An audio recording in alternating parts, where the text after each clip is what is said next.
Are you going to optimize your health? Are you looking to get the best supplements at the lowest price? For high quality supplements and to talk to someone about what supplements are best for you, go to takeyoursupplements.com and one of our fantastic True Health coaches will help you pick out the right supplements for you that are the highest quality and the best price. That's takeyoursupplements.com. takeyoursupplements.com. That's takeyoursupplements.com. Be sure to ask about free shipping and our awesome referral program. Welcome to the Learn True Health podcast. I'm your host, Ashley James. This is episode 34. Well, we have Dr. Heidi Semanie back on the show. Last time Dr. Heidi was here, we talked about how to have the perfect poop. We did. And a lot of people loved that show. I just, you give very practical advice, things that we can all learn and utilize in our life. So glad to hear it. Yeah, it was great having you on the show again. And third time's a charm. So now you're back. And we're going to talk about something really important, vitamin D. Yes. The sunshine vitamin. Right. Right. Now let's see. What I know about vitamin D is that if we don't have it, we get depressed. Yes. It causes seasonal Affective disorder? Yeah. It's a part of that, yes. S.A.D. And something about good bone growth. And that's pretty much all I know about vitamin D.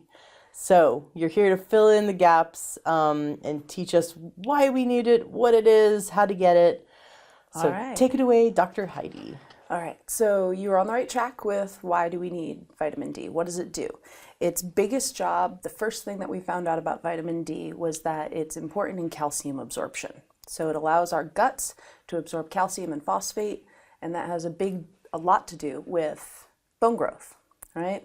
So we know our bones are made mostly of calcium, and we've got to be able to get calcium into our bloodstream and into our body so that we can build strong bones. So vitamin D plays a very important role in allowing the calcium to be absorbed into the body so that it can be utilized for bones. But it has a lot of other jobs as well. So other things that calcium is also important in include a modulation property in cell growth. So vitamin D actually plays a role in how fast cells grow, what they differentiate into, so what kind of cell they become, as well as a part in the programmed cell death we call apoptosis. I was about to say, does that mean that vitamin D can help prevent cancer? It is on that list of things that we are currently looking into. There's a lot of research being generated towards its role in cancer, but what we do know for a fact is that people with optimal levels of vitamin D do have a better outcome with some cancers. So there are some cancers that we haven't noticed a big effect with. Ovarian cancer is one of them, breast cancer. But in things like colon cancer, we find that people with a higher level of baseline vitamin D in their serum do better and have better outcomes with malignancy. Wow. So with preventing the spread of the cancer. Yes, and people who already have a malignant tumor, they went in, and so one of the studies they went in and took biopsies of the tissue around it, and there was less growth of the tumor as well as less staging, so less severity. So there was less oddly differentiated cells, so less cancer type cells and more normal tissue within the tumor. So the more vitamin D you have, the better chance you have for normal cell growth and normal cell death, which therefore leads itself to the logic that less cancer. Got it. So other ways that you might have learned about calcium's importance is in muscle contraction. So folks that are athletes know the importance of getting the right mineral balance in their body, as well as folks who have had a history of heart disease. They may have learned that calcium is a very important part of their diet for the muscle contraction of the heart. So if calcium is important in these places, so must vitamin D be, because vitamin D is how we get the calcium into the bloodstream. So basically anywhere where calcium plays a role in the body, vitamin D needs to be present. Yes. Got it. Right, because if we can't get the calcium in, then we can't utilize it. So vitamin D has to be present. Other places that vitamin D has been shown to play a big role is in your brain. We know that a decreased level of vitamin D can lead to different neurological disorders. So we Really? found that folks with Alzheimer's, MS, even Parkinsons, and things like depression, schizophrenia, all can find a correlating factor of low vitamin D. Not to say that it's the causative factor, but just that folks who have low vitamin D tend to have more severe suffering in these areas. Right. Well, as a naturopath, I'm sure you've seen when someone's deficient in vitamin D, you see that it's not like the only, oh yes, you are optimal in 69 of your nutrients, but you're low in vitamin D. It's usually, with Dr. Wallach, I've heard him say that nutrient deficiencies are like wolves, they travel in packs. Yes. And so if you're low in vitamin D, you're probably low, well, in calcium because you can't absorb it without vitamin D. And then have your calcium thrown off, then your magnesium thrown off. And then it's just this like chicken or egg, right? Yeah. What came first? But my understanding is that if we're deficient in certain nutrients, that there's a lifestyle that set us up for where we are. So our choices, our diet, and our lifestyle and the supplements we take or don't take have led us to where we are. So something you said that I found interesting was that oftentimes people with a deficiency often have a group of deficiencies, like a traveling wolf pack. And that's true with vitamin D as well, because vitamin D is a fat-soluble vitamin. And the only other fat-soluble vitamins are vitamin A, vitamin E, and vitamin K. So oftentimes we will see vitamin D deficiency in somebody who has trouble processing their fats. So this could be somebody who's overweight and thereby their body is just not naturally processing the way it needs to because there's too much to process. It could be somebody who has a malabsorption disease, so irritable bowel disease or Crohn's disease, somebody who doesn't have their gallbladder. Yes, I was going to say, if you've got your gallbladder taken out by your friendly surgeon, who never told you that you should be on digestive enzymes for the rest of your life. Right. Because your body now can't emulsify fats, so therefore you can't absorb your fats efficiently. Right. Therefore leading to, down the road, EFA, omega fatty acid deficiencies and fat-soluble vitamin deficiencies. Yes, so there's a lot of different reasons why this pack you might find vitamin D deficiency. And fat-soluble vitamin being one of the major things, because a lot of us do have some kind of malabsorption or not ideal absorption of nutrients in our guts, because we've had a diet that is less than optimal. Right, I was going to say that through doing the elimination diet, I discovered how many foods I was eating that were pro-inflammatory to me, that my body was sensitive to. And when you have inflammation in the gut, it leads to not optimal absorption. Right. So even someone who doesn't have celiac or doesn't have like a diagnosed malabsorption disease, someone who's just maybe allergic to gluten and doesn't know it, or has leaky gut syndrome. Right, or somebody who just maybe doesn't even have a food allergy, but because they're eating foods that are high in, say, glycophosphate. So we know that corn in the United States, we know that wheat in the United States is allowed to be sprayed with Roundup, with glycophosphate at a certain stage so that it will sprout more fully and produce more yield. Now, this isn't allowed in Europe, it isn't allowed in other places, but it's allowed here. And because of that, we think maybe not everybody has that all-famous gluten intolerance, but they might all be reacting instead to what's put on the gluten they're eating. Oh my gosh. So they may just be having a mild case of glycophosphate poisoning. A mild case. Right. Just a mild case of poisoning. Right, but that mild case of poisoning would look like some chronic indigestion. So fatigue because you're not getting your minerals and your vitamins in because your body's just not capable because there's inflammation in your gut. So, okay, so just to get off track a sec, yesterday morning, I have a friend, dear friend from Norway who I met 10 years ago. And so we've stayed in touch on Facebook. And he messaged me. He said he's been researching supplements. I'm helping him get on Dr. Wallach's supplements. And he was researching them. And he goes, I was just in the States for a few weeks. And eating American food made me so sick that I started to have blood in my stool. Yes. And when I came back to Norway, it went away. And he goes, could this really be how bad American wheat is compared to Norwegian wheat, and he makes his own bread because he's wondering, does he really need to go gluten-free? He's like having that dilemma of like, I'm Yes. like, just go gluten-free and try it. And he's like, but I don't have a reaction. But when I eat in America, this is how bad he has a reaction. So talk about being poisoned by Roundup.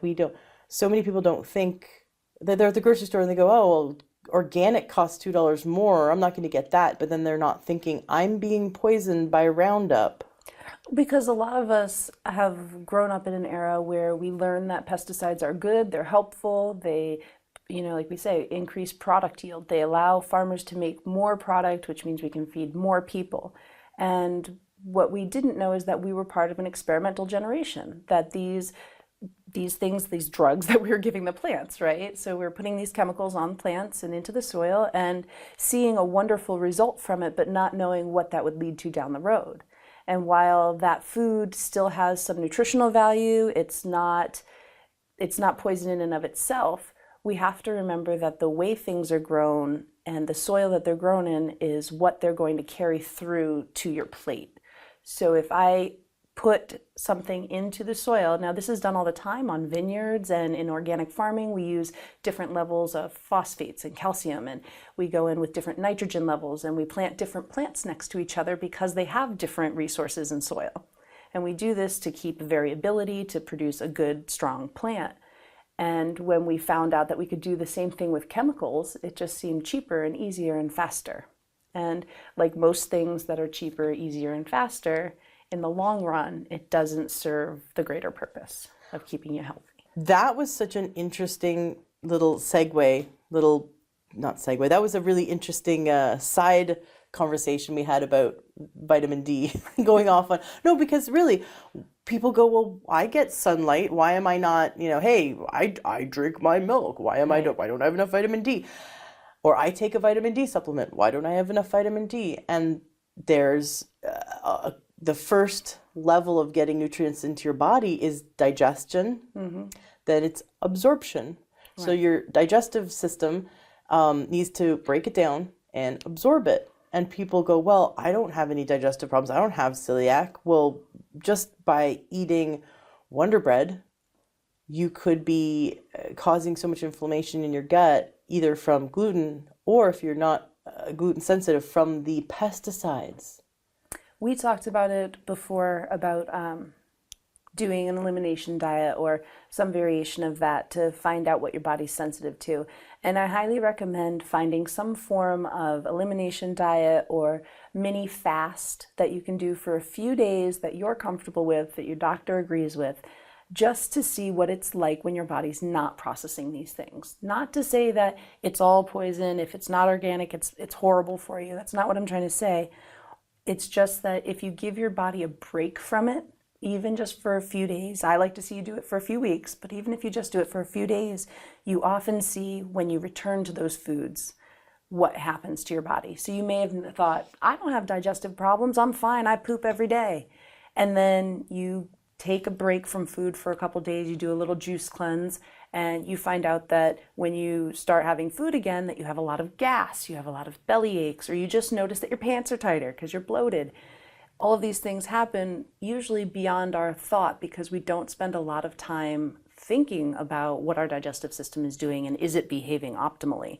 We think put food in, poop comes out, that's the end of the story. And as long as those two things are happening, we're fine. And like we talked about when we talked about poop, there's a lot of different things your body can be telling you about whether or not it's absorbing well. And you have to take a closer look sometimes. Or get your naturopath to do a stool sample and test it.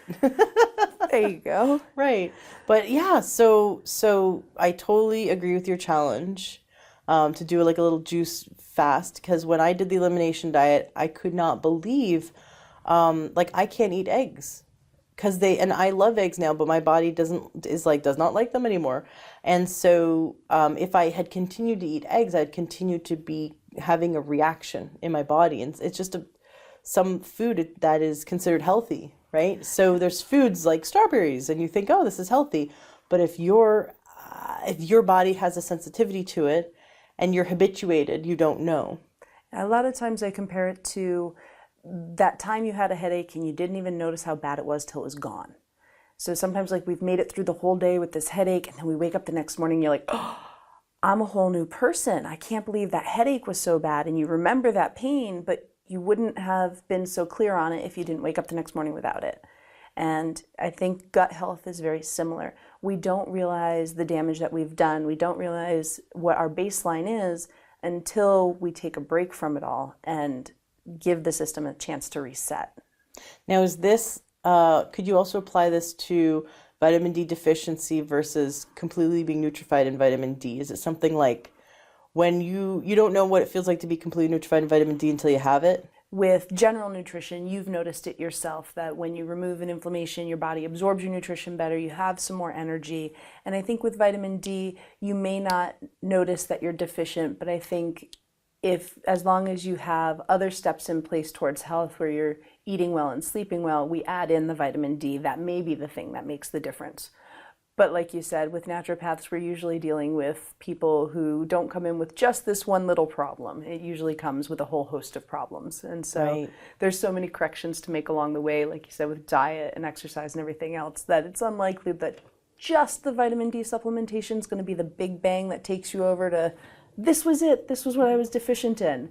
But that, along with the other lifestyle choices and changes, can definitely make a big difference. And other supplements that the vitamin D is a cofactor for. Yeah. Yeah. Cool. Well, so just you mentioned optimal ranges. What are some optimal ranges we should look for in our blood work? So it's my opinion that when reviewing lab work, you should always have a doctor you trust who talks with you through what ranges mean and why is it important to exist on any one area or have a certain number. So I don't treat people by their numbers. I tend to treat more by their symptoms and their behavior. How do they feel in their body? So I don't let this number dictate their health. But I will tell you that if we do a blood test and they come up with vitamin D less than 30 nanomoles per milliliter, then we're going to be adding a supplement, because we found that at levels of under 30 nanomoles per liter, people definitely have a deficiency risk. And in Western medicine, the deficiency risk is correlated to osteoporosis and rickets.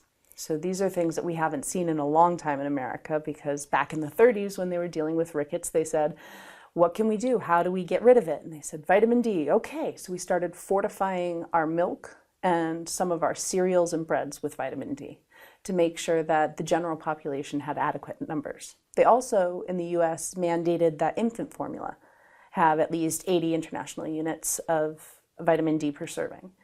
So in its effort to overcome vitamin D deficiency and rickets, which is the most severe version of vitamin D deficiency, our government supplemented vitamin D into our food. So it's called fortified food. So when you see that your bread or your milk is fortified, that means that they've added nutrients to it to help you. So if it's fortified, then why do people still have vitamin D deficiencies? Well, many of us don't drink milk. So true.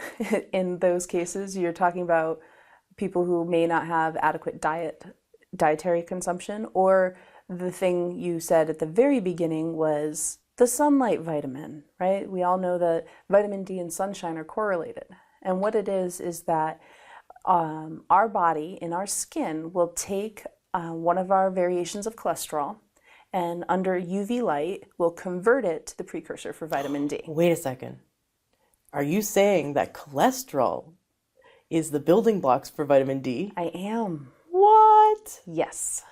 Are you saying cholesterol is good for you? I am saying that your body not only needs it, but manufactures it when you don't eat. Yes. So cholesterol is a vital part of our diet. It's part of making hormones, and vitamin D is often considered a steroid hormone because the way it interacts with our immune system and our cells and everything else.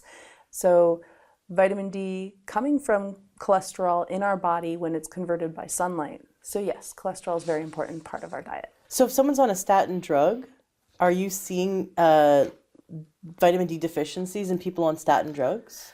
The older variations of statin drugs, yes, there you would see a lot of vitamin deficiency. You would also see muscle spasms commonly in the legs, which was part of a CoQ10 In the newer generations of statin drugs, they've added in CoQ10, and some of them even have vitamin D added in as well, because they found that they work synergistically. I'm not saying statin drugs are good for you. I know a lot of naturopaths want to get their patients off statin drugs because, it's just a mask.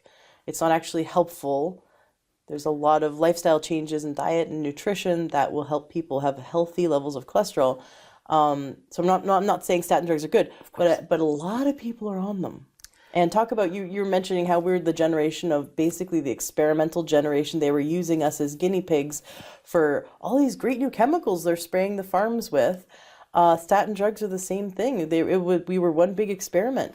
Statin drugs have a natural form in nature that the pharmaceutical companies manipulated and made more potent. So there are plant variations like red yeast rice, which will provide the same function of helping to eliminate excess cholesterol in the body, but they do it at a dose that is found in nature. When we created the pharmaceutical statins, what we did was we amplified that so much that we ended up kind of indiscriminately eliminating cholesterol from the body. And then you see the other side effects of decreased hormone production and malabsorption and everything else. Do they have optimal levels of vitamin D because they have lots of cholesterol? Not necessarily. These things don't, although they're related, you need the cholesterol to make the vitamin D. Too much cholesterol doesn't necessarily mean more. But how about too much sun? Can I go get a sunburn and make lots of vitamin D? Unfortunately, also not true. So optimal sun exposure would be a minimum of 2 times a week during the brightest sunlight, so between 10 and 3 in most areas of latitude, 10 a.m. and 3 p.m., getting at least 20 minutes on exposed face, chest, arms, and legs. Now, this is exposed without a sunblock. So if you're somebody who uses moisturizer that has sunblock in it on your face, then you have to make sure adequate skin is exposed on your chest, arms, and legs so that you can still manufacture the vitamin D. Now, what happens with overexposure to sun, so like if you went out and got that burn, at certain temperatures, the UV light penetrating the skin will actually break apart the beginnings of the vitamin D that was forming. So there is an optimal level of sunlight you're supposed to get as well. And remember that although UV light is necessary for the conversion of vitamin D in your skin, overexposure can still lead to disruptions in the skin integrity. Burns are never good for you, not whether they're by the sun or by scalding grease or hot water. Burns aren't good for your skin. And overexposure repeated to sunlight can cause changes in your melanin production, which can lead to age spots, discoloration, and things that change more rapidly in the sun, which end up being melanoma or skin cancer lesions. Right. And that's amazing. I did not know that too much sun would break down the vitamin D. Yep. And so, wow, learning a lot today. Awesome.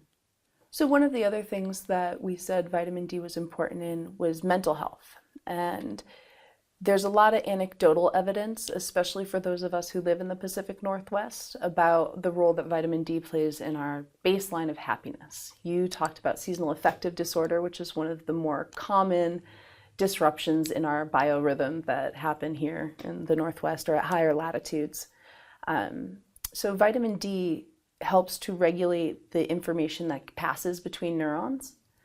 And so without it, your neurons have to kind of scream louder at each other, and that can cause anxiety, depression. So your neurons would have to scream at each other to get their attention, and that can definitely increase the level of neural activity. And when that happens, a lot of us experience anxiousness or depression. There's a lot of other cofactors or a lot of other compounding factors when we talk about mental health and everything. But it is important to know that when we take a cohort or a group of people who are all suffering from, say, seasonal affective disorder, and we keep them in the same environment and only give some of them adequate levels of vitamin D, or just even for those of us who have adequate levels, give a supplement, they do find improvement in mood.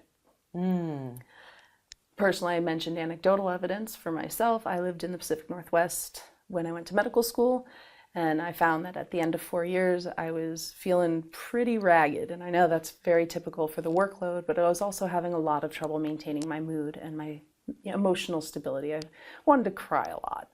And I thought it was just exhaustion. I was just finally done with medical school and needed some time to recoup. And I took some time, went home to see my family, and didn't see much change. And what I ended up happening in my life was I got to move to Hawaii to pursue a job opportunity there. And I noticed within the first month, my entire life changed. And part of that, yes, is being in a gorgeous place. Being in a tropical island will improve most people's mood. But I found that in the winter, so that first month I was there, didn't really notice many changes. I was in the winter in the jungle, in the rainforest. So I was still getting rained on, didn't get a lot of sun exposure. But at the 4-week mark, the sun came out and my life changed every day. I found myself waking up in a better mood, and a better mood, and a better mood.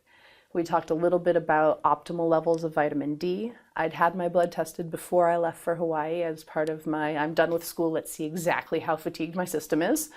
And I found that my vitamin D level was 17. And I told you the minimum for the Western medicine world is still 30.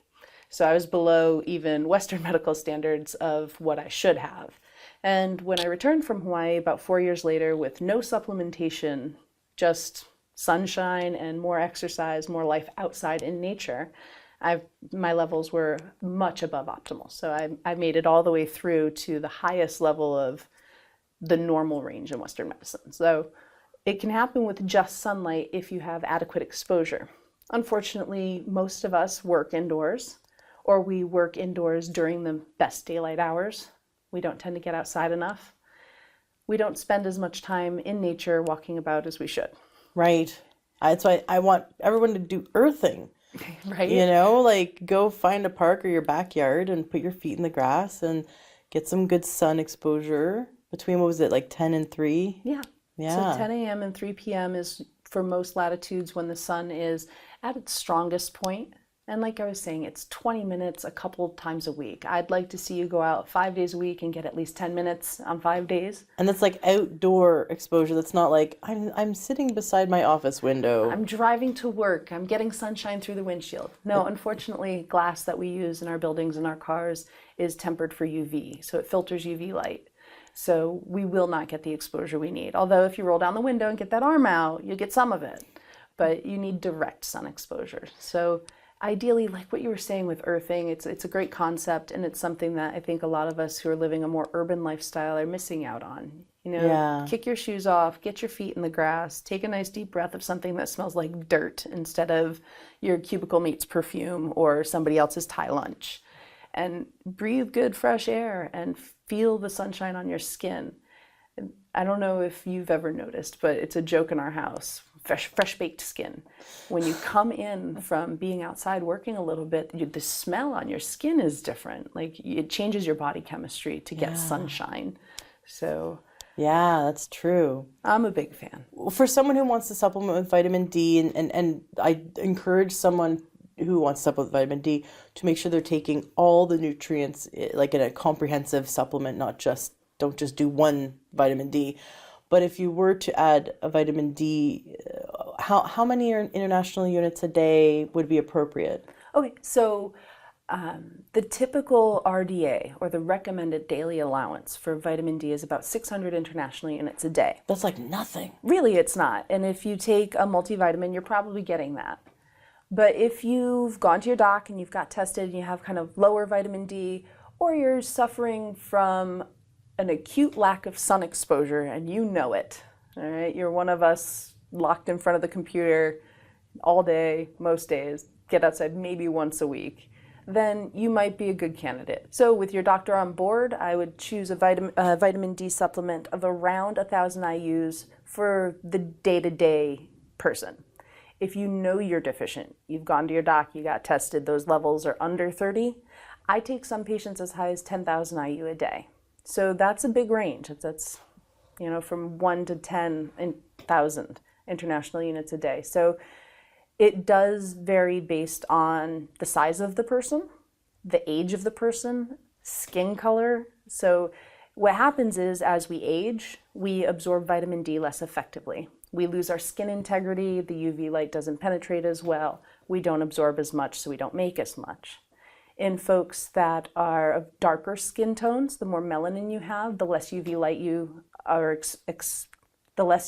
you are absorbing through the skin, because the melanin serves to deflect or absorb it itself. So you don't make as much. So if you fall into the population of folks who are getting less sun exposure than they'd like, or you're over the age of 50, or you have darker skin tone, I might start you at a higher dose of 5,000 IUs a day rather than the 1,000 because you already have a propensity for making less vitamin D on your own. Now, I've heard that during a time of low immune function, like I really feel like I have a cold coming on, that you could take higher levels during that time to boost the immune system. Absolutely. So for acute situations, how high would you go in terms of your dosing of vitamin D? So typically when somebody's fighting an illness, I give a combination of vitamins like we talked about, including vitamin C and zinc. But the vitamin D dosage, I'll dose at about 30,000 IU a day for about 5 to 10 days, depending on the severity of the illness. Great. Now, not all supplements are created equal, so there's obviously quality that comes into mind. But, it's only in the last few years I started seeing D3 versus just regular D. What's up with that? Why make sure that your D supplement is a D3 supplement? So there's different schools of thought on it. So vitamin D2 is the one active form in your body, but the final product in the body is vitamin D3. So we're talking about the difference between ergocalciferol and cholecalciferol, D2 and D3. When we test D2 and D3 in the blood, it's tricky because D3 has a shorter half-life, so it's harder to get a hold of in serum to get a good idea of what's in the body. So they tend to test D2. So D2 is the one we've been referring to, and that is what we test for frank deficiency. This is a test that when it shows up low, we know that we have to deal with it, because although vitamin D3 might be the more active form, it'll deplete faster than D2. So when we see a depletion in D2, we know that we've already gone through our active D3. Right. Well, the body's converting D2 to D3. So if you don't have enough D2, you probably aren't making enough D3. Right. Okay. So the difference in supplementation, so D2 supplements are made by UV irradiation of yeast, where D3 supplements are made by UV irradiation of lanolin and other chemicals. So this brings up an interesting subject because the supplement line that I love, Longevity, I had a friend who is like die-hard vegan, so very vegan. And she was saying, oh, I don't take D3 because it's an animal product. And I'm thinking, what? And then come to find that D3 comes from lanolin. Well, how do they make lanolin? It's part of sheep's wool, right? So it's taken from the sheep, but they don't kill the animal. It's the animal's like standing out in a field, happy, as a clam, making lanolin, and actually they, if you don't shear the sheep by removing its wool, it gets very unhappy. So you're making an animal happy by shearing it, and then we take the lanolin and make vitamin D3, and yet super hardcore vegans consider that like animal torture, so they won't take a vitamin D3 supplement. I've heard of very strict vegans choosing not to use anything that is produced by animal labor. So that includes things like honey, which does not hurt the bees when we borrow some honey to eat, or shearing a sheep. In the wild, of course, a sheep wouldn't be sheared, but in a wild, it wouldn't be put out to a nice little pasture and protected from wolves either. So, there's a trade-off. But in the case of somebody who absolutely refuses to use any animal product, then we can say, all right, you can go ahead and take a D2 supplement. And so long as their liver and kidneys are healthy and they're able to absorb the fat, they should be able to convert the D2 to D3 successfully. What does it take to convert D2 to D3? Like the body just does it, or are there any cofactors, or do they have to go into the sun, or? D2 to D3 has nothing to do with sunshine because it's happening internally and it's happening between the liver and the kidneys. And what happens is we move around a hydroxyl group. So we go from 125 OHD to 25 OHD. So we pop off an OH group. And So that's just the difference of making something water soluble. So it's an enzymatic process the body does. Okay, and it does it in the liver? So what's going to happen, whether you get your vitamin D through your skin or through your diet or supplementation, is that your liver is going to take it and move around a hydroxyl group, and then it's going to get transported as calcidiol or D2 into the kidney, which is going to then hydroxylate into the D3. Whoa, so hold on. So if our skin takes sunlight and cholesterol and makes D2. Nope, makes a precursor. Oh, a precursor to D2. What was it, like D1? No, we don't. Sorry.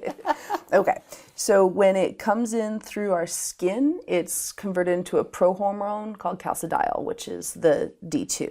Well, it's not really D2. We call it D2. Okay. Well, sorry. Well, we can simplify it. So when the vitamin D comes in through your skin or when the vitamin D comes in through your skin or through food, it comes in a precursor format. It gets into your bloodstream, goes out to your liver. Your liver makes one small adjustment to it to make it more absorbable by your body, and that turns it into the D2 form. And then D2 goes into the kidneys, where the kidneys make it water soluble, make it more available to the body. So the kidneys convert it to D3? Yes. Amazing. So that's what you're saying, is if someone doesn't have a vegan who doesn't want to take D3 supplement because it comes from lanolin, not in the murdering of sheep, but in the shearing of sheep. If they don't have kidney or liver health, then they might not be optimally able to take D2 and convert to D3. Just like we said that a person who's taking a supplement might not be able to absorb it if their guts aren't healthy. If your kidneys are impaired, then you won't be able to make the final step of D3. So if your liver is impaired, say cirrhosis or hepatitis, in that case, you wouldn't be able to convert the original pre-hormone version into the D2. So you would need both liver and kidney health functioning optimally so that you can fully convert your vitamin D into something you can use in all of those pathways we talked about: brain health, muscle health, bone health, all of it, your immune system. Yeah, immune system and emotional stability, so many things. That's really interesting. I'm learning so much. This is great. I hope all of our listeners are learning. So you need to have great digestion. You want to have optimal digestion, absorption, healthy kidneys, healthy liver, get enough sunlight. Make sure you're eating healthy levels of cholesterol. So just to list a few foods that would be healthy levels of cholesterol to make sure that you're able to make the precursor for. Yeah, you want good fats, and we've talked about good fats in a few talks, but vitamin D actually is present in some amounts in some foods. So it's not ubiquitous in food sources, but it can be found in the flesh of fatty fish. So salmon or mackerel are very high in the flesh, or in fish liver. So cod liver oil, fish liver oil tends to be high in vitamin D. So if we were talking about a typical dose of cod liver oil, which would be about a tablespoon, you're talking about 1,300 IUs. Oh, wow. So you could get more than your daily allowance if you're willing to take a tablespoon of cod liver oil every day. And if you're not, you prefer to eat the fish, you can have 3 ounces of salmon, and that would be about 447 IUs. So 3 ounces of salmon a day are putting you at about 100 to 110% of the recommended daily value. So which is as we know with RDA is like just enough to keep a rat alive, basically. So then you could also do canned tuna. So now notice as we're going down the list, we're getting lower in value.